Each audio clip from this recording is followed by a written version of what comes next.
Hey, Lit Set, it's Jasmine. Hey, Lit Set, it's Nikeas, and this is Black Girl Lit, the podcast. We're a podcast now, guys. Where Black girls are lit, we get lit, and we read lit. This is Black Girl Lit, the podcast. Red leather, yellow leather. Red leather, yellow leather. See, we actually know how to do this still. Hey, Lit Set, welcome. It's been a while that Jasmine and I have been here together. It's been quite some time. It's been a little embarrassed, but very much embarrassed. But I will take the blame. I will wear the bag of shame. I will go sit in the box of shame. It's all on moi. Okay. But it's not you. It's not you, because when we get into this episode, y'all will see why it has been so long since we have been together. Yeah. But yeah, we're on book. I don't even know what book we're on. We are on book number 7. 7? 6. Oh. 6. I think it's 6. Can we confirm? Hold on. I am confirming 6. 6. This is book 6. We are past the halfway point. We made it. This is season 4. We made it past the halfway point. This is the longest season ever in Black Girl Lit history. This is Jasmine's pick, and today we're going to be discussing The Deadly Inside Scoop by Abbey Collette. But before we get into things, let's first say today, February 16th, 2021, is the 2-year anniversary of Black Girl Lit. Do you know what today is? It's our anniversary. Anniversary. Oh, yeah. I looked at my Facebook memories and I was like, what? We've been doing this for 2 whole years. Started off as me and Jazz just like, we want to read. And then Jazz was like, we should do reviews. And I was like, cool. So we were doing booktube series. And then I decided to move hundreds of miles away. And I moved as well. So right. We both moved. And then I moved to another state. We turned into a podcast. And now we're back on YouTube again, so y'all can see our bright, shiny faces.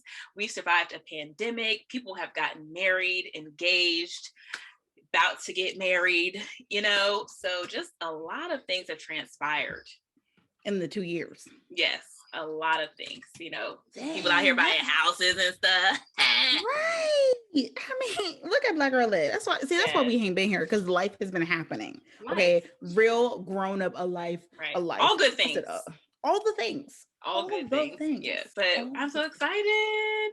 2 years. We made it 2 years. I can't believe we're still going. But Jasmine, before you get any more shady, how are you doing? Let's check in on you. How's life going? Life has been interesting. I am 18 days away from getting married. That is mind-blowing to me. Like, who allowed me to get married? Who said that I can get married? Like, did we check my credentials? The state of North Carolina has approved you. First of all, they don't ask enough questions for me. Okay, they don't verify enough information for me to just issue you a marriage license. Girl, I went by myself in Maryland. EJ wasn't even with me. That's crazy. At least in North Carolina, they need both parties to be there. That makes sense to me. But it's just crazy. But no, I'm doing good. Tying up some last minute things for this wedding, that's happening apparently. I think it's happening. This is the time where you start getting the BGs and you're like, oh, I need to buy this and this and this. Girl, and this.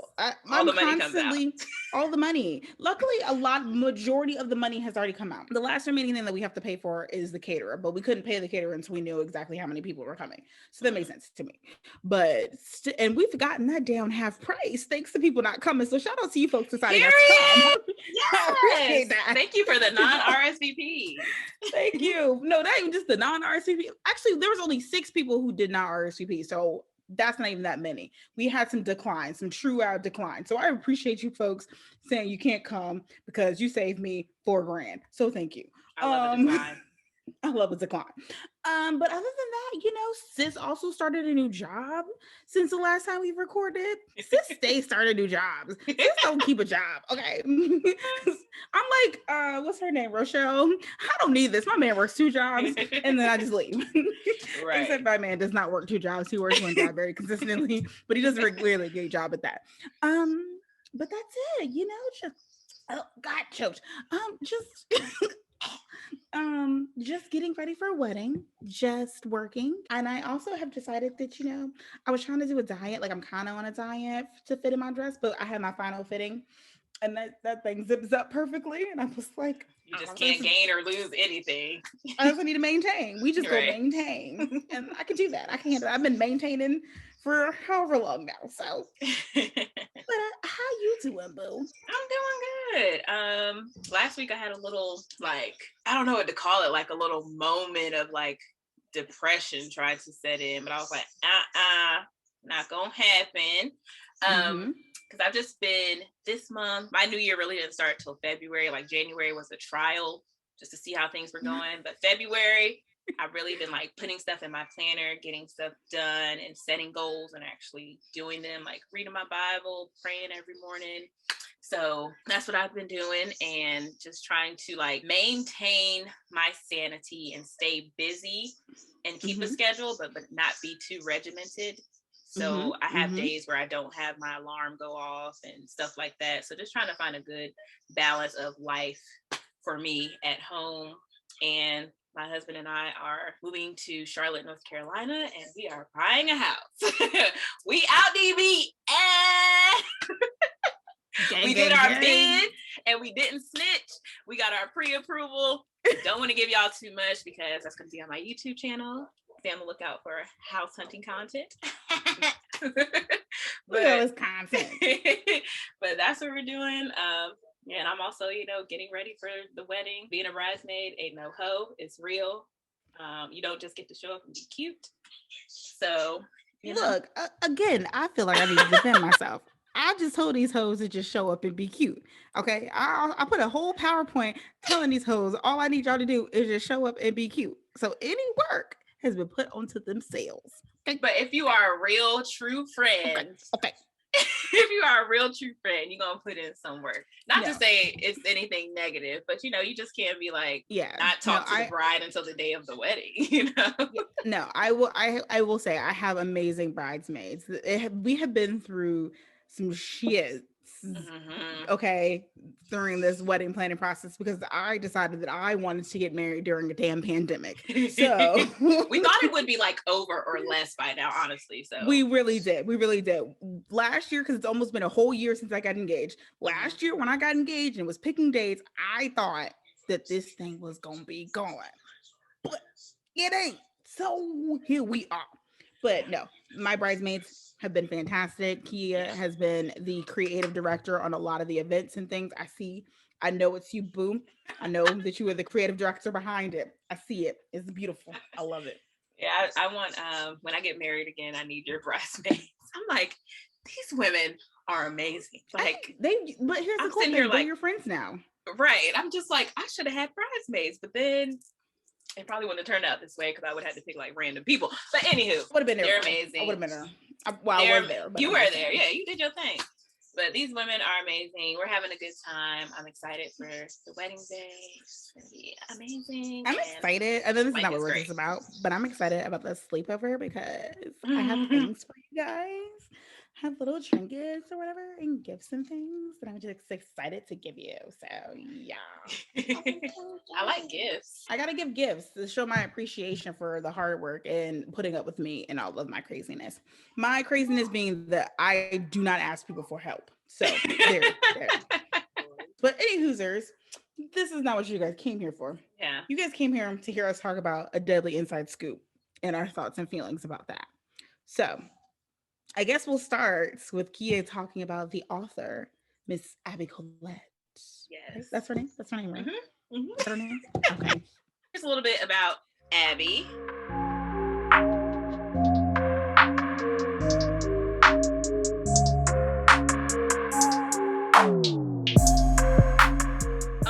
Wall Street Journal bestselling author Abbey Collette loves a good mystery. She was born and raised in Cleveland, and it's a mystery even to her why she hasn't moved to a warmer place.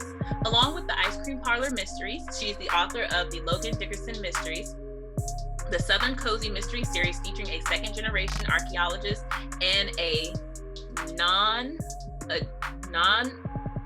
nonagenarian who is always digging up trouble. She is also the author of the Romaine Wilder mystery set in East Texas, which pairs a medical examiner and her feisty auntie who owns a funeral home and is always ready to solve a whodunit. Harper, shh. Abbey spends her time writing, facilitating writing workshops at local libraries, and spending time with her grandchildren, each of whom are her favorites. Oh, we know that's a lie. Abbey is a member of Crime Writers of Color and the Sisters in Crime National, Regional, and Guppy chapters. And that is Abbey Collette. Y'all, I'm sorry about that word. Nonagenarian, person who is from 90 to 99 years old. Nonagenarian. Wow. They just make up words for anything nowadays. Right. Does that really need a whole word? I guess. Just to say someone in their 90s? Yeah, basically. Wow. I mean, I would have just said geriatric. That was terrible. But I mean, that old. It's old. That is it about Abbey Collette. There she is. She looks like a grandmother. She does look like a grandmother. Mm-hmm. Yeah, she looks very sweet and unassuming, and just, I could see her sitting on a porch with some lemonade, except she lives in Cleveland, so I don't know how long she'd be able to do that because it's cold all the time there, but. Woo! All right, my part is done, and I struggle with that nonagenarian, and That's not a word. I don't care. That's not a real word. All right, now it's Jazz's turn to go on the chopping block. But this is where she flourishes and thrives. And now she's going to synopsisize A Deadly Inside Scoop by Abbey Collette. Ooh, that accent was lovely. We are in your hands. Oh, yes. My ever-capable hands. Thank you. So, come along with me while I synopsisize A Deadly Inside Scoop by Abbey Collette.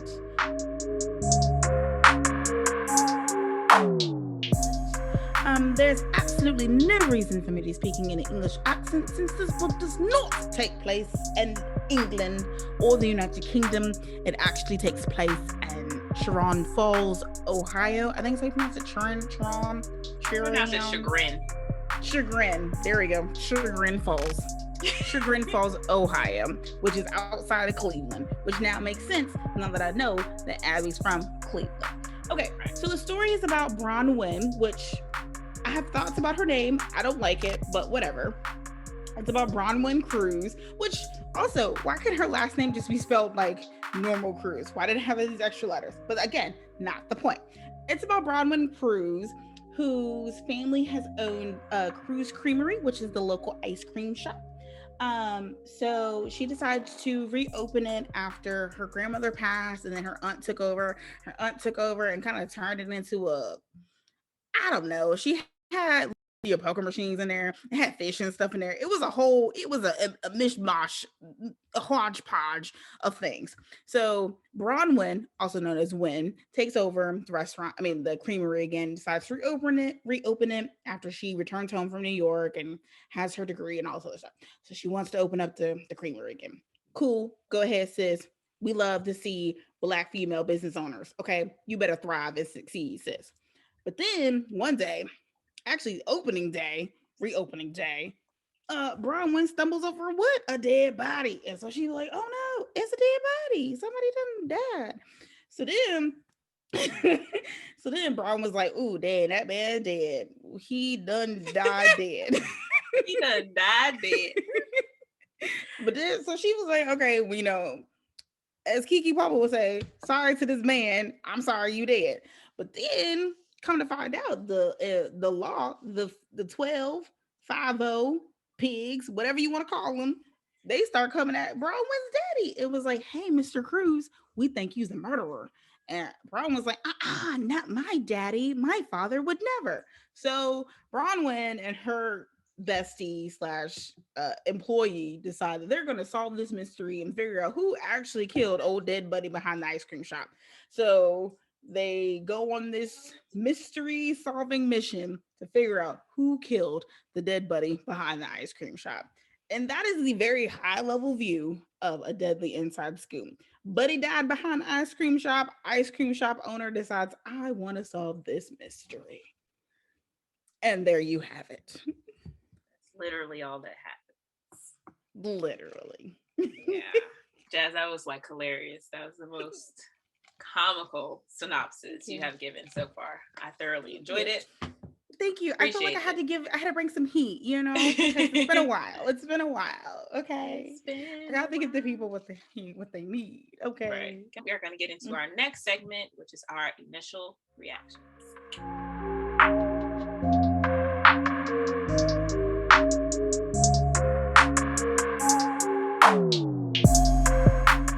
All right, Jasmine, this is your book. You get to go first. This is my book. I will go. Let's see. First reaction. I wrote them down. Okay. First one. For it to be a murder mystery, it was very wholesome in nature.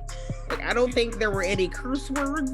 I don't think there was any bad things happening. The one person who I thought could be a love interest never really became a love interest. Nothing happened from that. I was like, this is pretty much like a kid's murder mystery novel, because even like the ending when the killer is revealed is still really done in a really nice and sweet way.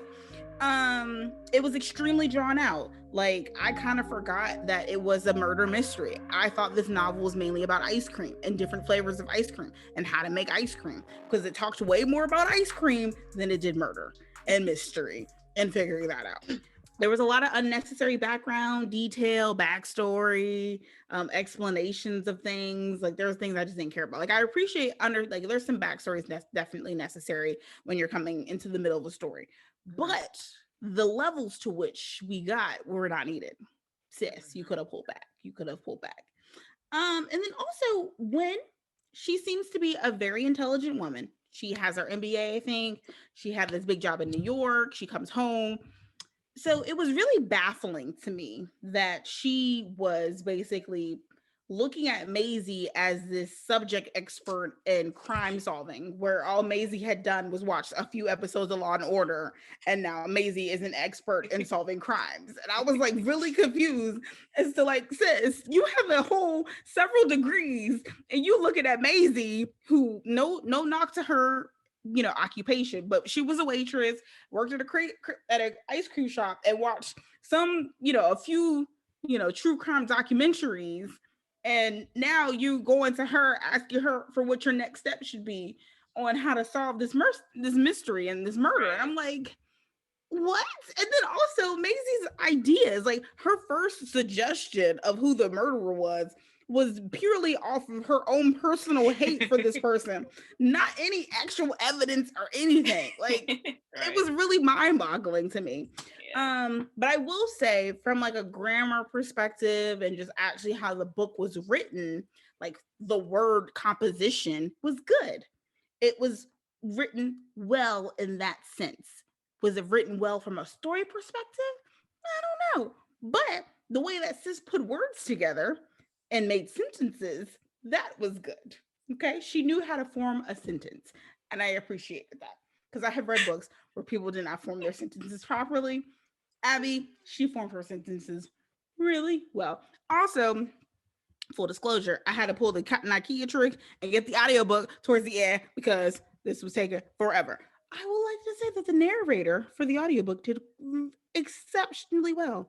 The way that my library didn't have the audiobook, didn't have the Kindle book, only had this. So I had the book, the you know, read a book version from the library, but then they took it from me because I forgot to renew it and I couldn't get it back. So I had to go get the audiobook. So I used one of my many email addresses to start a trial account with Audible to get the audiobook.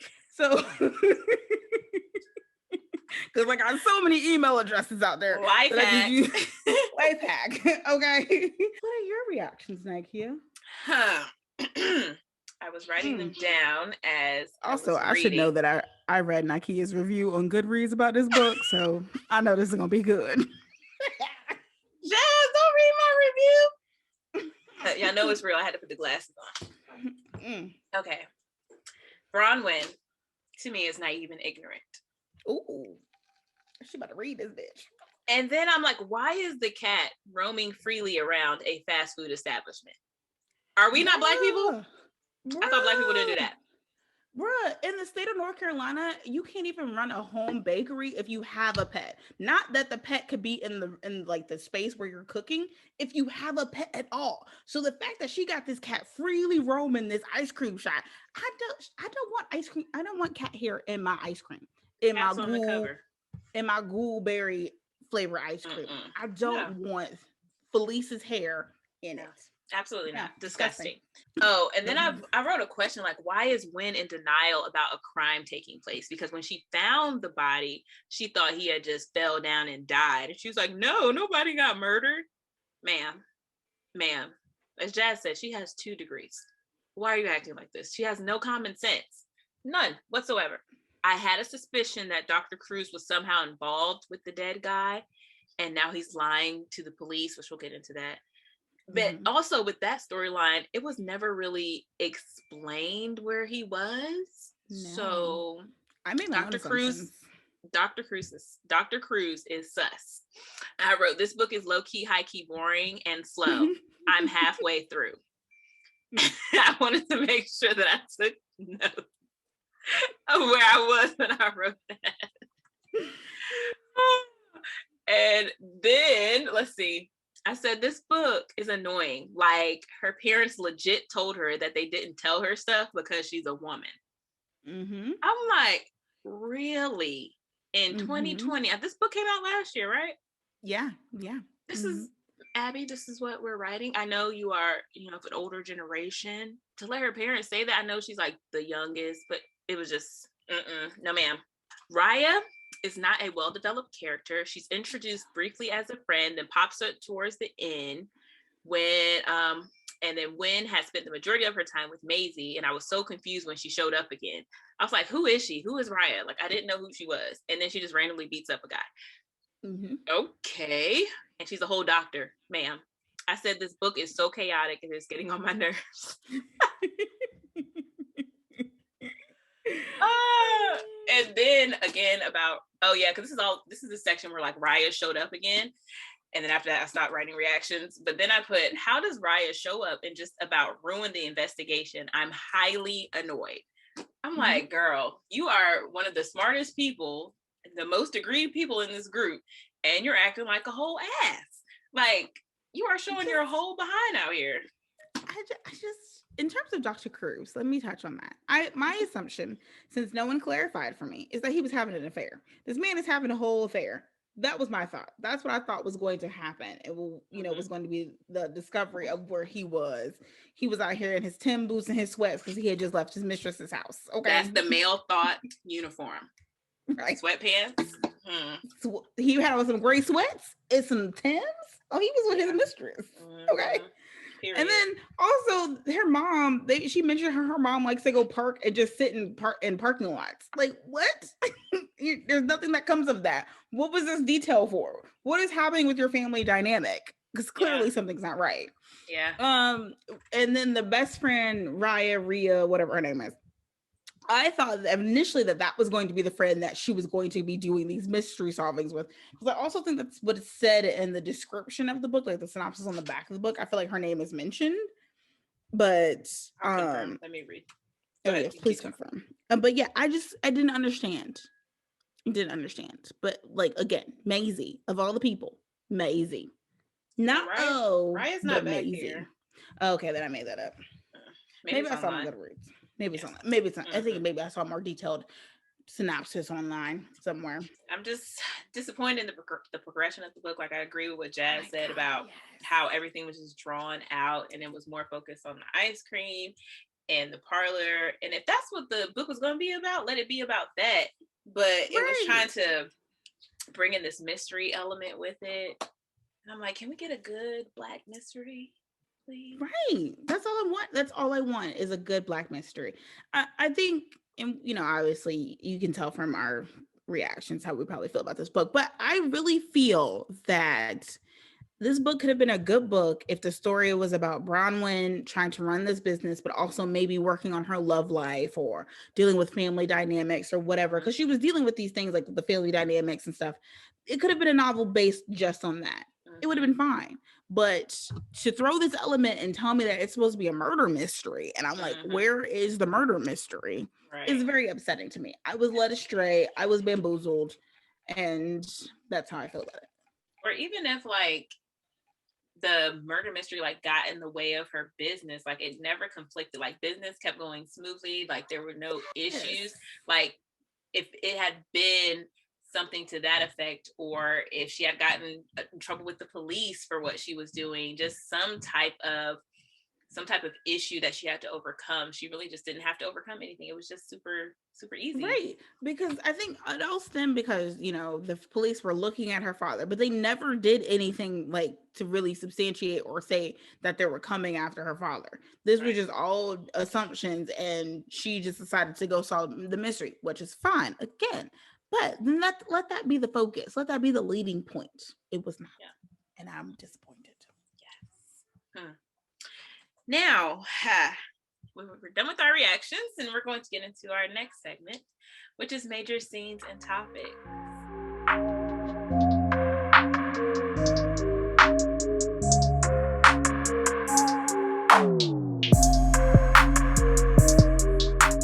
And in all honesty, for major scenes and topics, I almost wrote in my notes, none.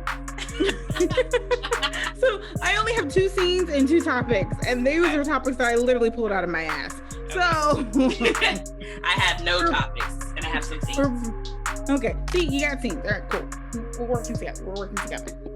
Okay, so scenes. Obviously, the discovery of the body. That's a scene. That's important. And then the last scene I have is the killer reveal, which literally happens in the last chapter. Maybe the second to last chapter. Mind you, there are like 40 chapters in this book. Okay. And the killer reveal is literally in the last chapter. And then after the last chapter goes to a whole epilogue. Okay, there we go. Goes to an epilogue. And you're like, that's it? That's how you go in? Okay, girl. I mean, I guess.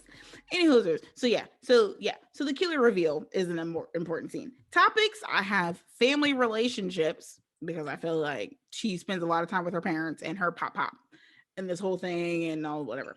And then competition, because I initially thought when I wrote competition, it was early in the book, and I was like, ooh, this dude got killed because he was a competitor, but then it come to find out it wasn't. But then it still kind of works when you find out who the killer was and why they did what they did. I mean, it kind of still works, but not really. So competition is actually just a bullshit topic. It's really just family relationships. That's all I got. That's the only topic I got. I got nothing else. There's not even love in this, but whatever. Beside the point. I digress. I actually have 3 scenes. I didn't think that there were any topics, like nothing stood out to me that was like a constant theme through the novel. I just put it because it was a thing that we talk about. So I just pulled something out of my butt. Agreed. I put Wynn bumping into the murder victim before he died. I thought that was going to be like a storyline. I didn't know he was going to be killed so immediately.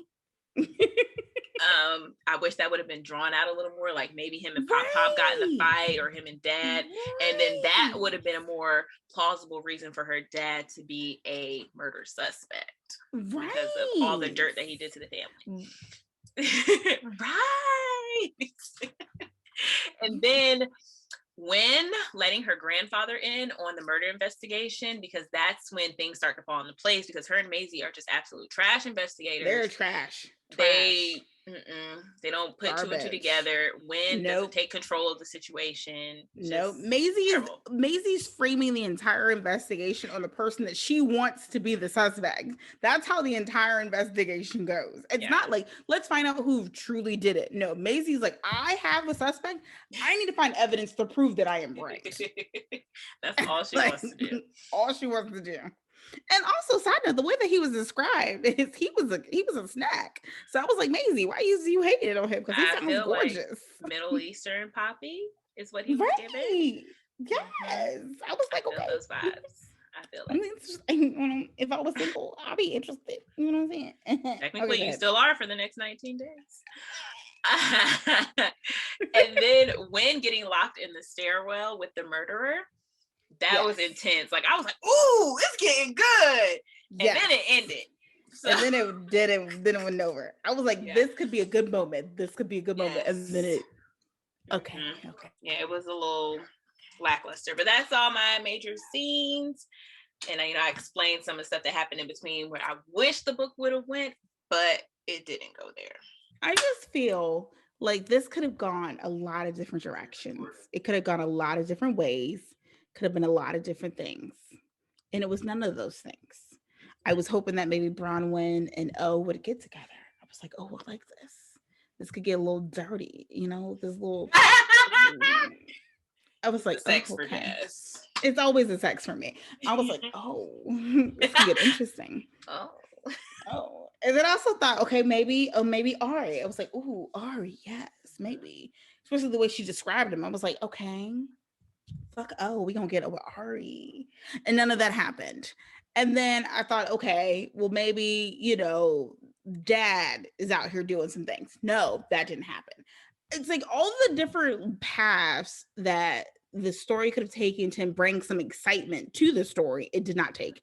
It continued on a very bland but yet scenic route because there's a lot of description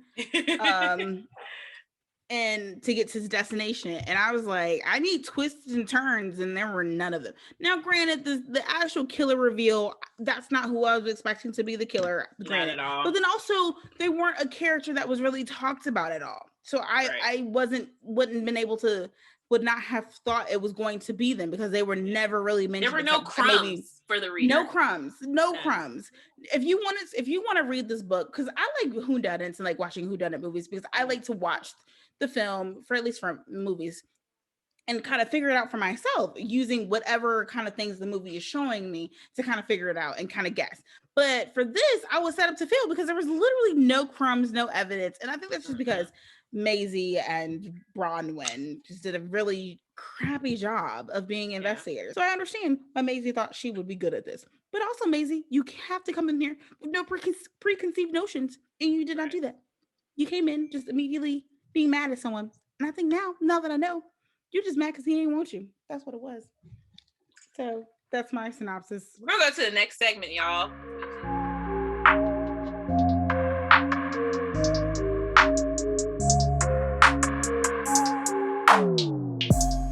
What y'all been waiting for? We are going to rate this book. Rate it. We're going to rate it. We're going to rate that hoe. Yes. So we have a new rating system. We've added one more element to our scale just to collate with the 5 stars that you have on Goodreads and Amazon. Collate. Oh my God. Jazz is giving me all the sexy vibes. I just had a little tingle when she said, ooh. So we have sober, 1 star. We have buzz, 2 stars. We have tipsy, 3 stars. We have faded, 4 stars. We have lit, 5 stars. That's our rating scale. That's what it's about. And Jasmine is going to pop our rating cherry today with her rating of A Deadly Inside Scoop by Abbey Collette. Oh, A Deadly Inside Scoop. Obviously, based on my reaction to the book, it's not lit, clearly. But I will give it a sober and a half. Like it's somewhere I had 1 drink. Like I wasn't completely sober, but I had I had a beer. I had a Angry Orchard. Okay. But I'm clearly still good to drive home. Yeah, the only reason why it gets 1 Angry Orchard or it gets half of something is because of the way that it was written in a sense of its actual writtenness. Okay. I'm also basing this off of the narration on the audiobook. This was narrating really well. That can always save a book. She was making it sound like it was a really well written book.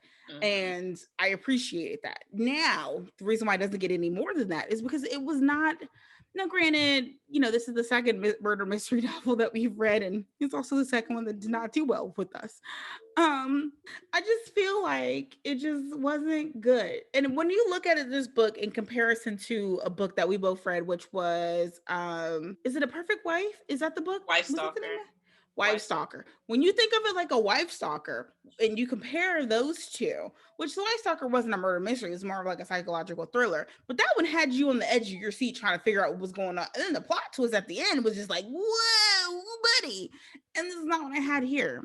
It was like, okay, oh, so that's the killer? Okay, I'm gonna finish doing what I was doing anyway. Like, I had no feeling, there was no excitement. I really felt like I was reading a book about an ice cream shop that just so happened to be also close to in proximity to where a murder happened. It was not a murder mystery to me. But also, it's very interesting that there's a sequel to this where Bronwyn goes out and solves more mysteries. Like, sis, are you sure you want to do that? Is that where your expertise lies? Because I don't think it is. I don't think it is at all. But yeah, so this gets it leans more to the sober side. So we're just gonna go with sober. It's sober for me. I'm gonna read my Goodreads review that I left. I just thought it would be fitting.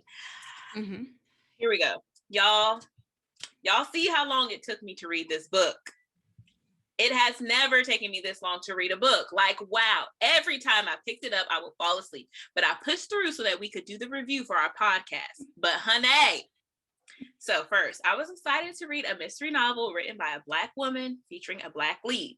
I also love the fact that the center of activity was based around a Black-owned family business. Like, who would not love to see that? I'm here for the close-knit family and Black excellence and success. What I did not like was how slow the storyline progressed. I appreciated the background on the family, but the mystery, which is supposed to be the main focus of the novel, was not there. I feel like the storyline was more focused on the bumbling of Gwen and her friend Maisie trying to figure out the mystery, which was annoying. The ignorance and total disregard for common sense was beyond me. And the fact that all of their sleuthing led nowhere until the last 2 pages was flabbergasting. Y'all see these words I'm using? I was upset, okay? I got my Karen on. This novel was very chaotic to me. Characters with little to no development and a slow-moving storyline with a minimal climax. I literally can't. Like I said, I only finished it for the podcast. I almost gave up, but I pushed through. I very rarely give a book 1 star because I can see the potential, but this was not it for me. So this book is sober. I feel like I've never given a book that we've read on the podcast as sober, like that we finished. There's been books that we didn't finish that I gave a sober, but then I went back and read it and I like that book. But I don't think I've ever, and I will go back and check our archives. What book did we finish? What? The last murder mystery novel that I picked. I gave it a sober? I keep picking shitty murder mystery novels. I'm pretty sure we did. I'm pretty sure we did. Hold on. What was that book? It was Hollywood Homicide. Yeah. I'm on Goodreads right now. Let me see. I'm pretty confident that we both gave it a sober. I'm about to look. I'm pulling it up. I'm telling you. I don't think I ever have though. Oh, you didn't? You gave it 3 stars on Goodreads. We both gave it 3 stars on Goodreads. I think that book was better. It was more campy and corny. It was very campy and corny. This one had the potential to be dark and stuff. Like when I think of like murder mysteries, I don't think of happy, campy. Yeah, like the Wife Stalker. Like in my mind, in the Wife Stalker, it was always raining. Yes. And the Wife Stalker was just like, it was a good Jedi mindfuck. And that's what I want my murder mystery to be. I want a good Jedi mindfuck. Leave me breadcrumbs. And even the 7 Wives of Evelyn Hugo was kind of like a murder mystery to me too. I mean, the 7 husbands. 7 husbands. Why? Which also, Evelyn could have been a lesbian. I mean, she was a lesbian. She was a lesbian. I didn't want to give the spoiler, but whatever. Oh, sorry. I just feel like it's okay. Who cares? I just feel like that I am upset because I don't want to say that Black women can't write murder mystery, because we can do all things, because we create life. Okay, life was started with Black women, and that's on period. That's on Black History Month. Okay. But I'm just saying, the 2 murder mystery novels that I have read so far have left a lot to be desired. I want dark. I want true mystery. Freaking, like, I just want to be confused a little bit. Not confused because this book doesn't make sense, but confused like, dang, I don't know where this is going to go. But I'm going to keep reading until I find out. And I haven't gotten that yet. So I'm hopeful. I'm going to keep scouring for a good psychological thriller murder mystery written by a person of color, because it's out there. I just Googled it. So there's some. Okay. I just Googled it. It was really interesting to me, which no knocks to no one else's opinion because, you know, everyone is entitled to their opinion. But I was looking at the reviews on Goodreads for this book as well as Hollywood Homicide. I was like, y'all was giving this 5 stars? Did I miss something? I must have missed something. No knock to Abbey, though. We'll say one thing about this book, which before I take it back to the library, I'm going to take pictures. It has the recipes for some of the ice cream. So we have the snow ice cream, which I didn't use this recipe, but I made some with Harper since it was snowing a lot. Then we also have a recipe for the upscale cherry amaretto chocolate chunk ice cream. Then we have Chagrin's Falls pumpkin spice roll ice cream and Wilhelmina's caramel corn ice cream recipe. And it gives you the recipe for the salted caramel too. So I'm going to take a picture of all these and I'm going to make please. Them. Yes, and send those my way. Shelby swing my way with the recipes. Book 7 of season 4 for Black Girl Lit will be The Care and Feeding Ravenously Hungry Girls by Anissa Gray. We're going to do better, y'all. We're going to do better. Also, we have great ideas and thoughts for season 5 whenever that comes. Whenever we start season 5, it's going to be fantastic. Okay? Because also by then I'll be married. Consistent. We're going to be consistent. I'm going to be married by then. Nikeas is going to be here by then. So it's going to be fantastic. Okay? Yeah. Okay. Consistency is our word for season 5. So we're going to finish season 4. I think we have some good books coming down the pipeline. Yes. So, and you know what it is, Jasmine? The reason why we haven't read a lot of YA lately, you know, that's what it is. You know, because Jazz, you know, is always talking about, Nikki always picks YA and they're teen angst. So I was like, let me not pick so many YA. And here I go picking grown-up books, and look what happens. First of all, time out. Tiny Pretty Things was definitely YA. Yeah, but that was Jazz. Usually all of my books are YA. Usually, yes. And as I look at our book list, we had some decent bangers. You know, okay, no, we didn't. The Care and Feeding of Ravenously Hungry Girls by Anissa Gray. I'm excited. Yes. And then after that is Luster, right? Luster, yes. Okay. And then after that is my pick. And then after that is Dear Haiti, Love Eileen. And then we Left Cuba, which I'm excited about those last 2 books because they'll kind of transport us into different cultures and different worlds. So I'm excited about that. I'm going to go ahead and say that our last, we got 4 books, 1, 2, 3. Our last 4 books are going to be 3 stars or higher. You heard it here first. I'll take that. I'm excited about that. I'm hopeful. Yes. I'm really manifesting it into the universe, even though the books are already written and I can't change how they're written. But no, manifest our reactions and how it sits with our spirits. 3 stars or higher. I feel like it has to be. All right, let's go ahead and wrap this episode up so I can talk to Jazz about some things real quick. So y'all know what's happening next. Thank y'all for tuning in, listening, watching. Stay in the loop with us. Follow us on Instagram at blackgirllit_. You can email us at blackgirllityt@gmail.com. We are available on SoundCloud, Spotify, and Apple Podcasts. You can find us everywhere. And YouTube. And YouTube. We're literally everywhere. So come find us. But yeah, that's it. Anything for the good of the order, Jazz? I've got nothing. I'm just excited to be back. It felt really good to record today. Yeah. So I'm motivated to read so we can do this again. Okay, we're gonna get it. We're gonna get it done. We're gonna get it. We're gonna get it done. Right, get her done. Get her done. All right, we'll see you, or you'll hear us in the next one. Stay Black Girl Lit. Stay Black Girl Lit, y'all. Bye. That's it for today's show. Thank you so much for listening. Be sure to subscribe, rate, and review on iTunes. Leave us a 5-star rating and a top-notch review to get us to the top review page on iTunes. And be sure to follow us and listen on SoundCloud.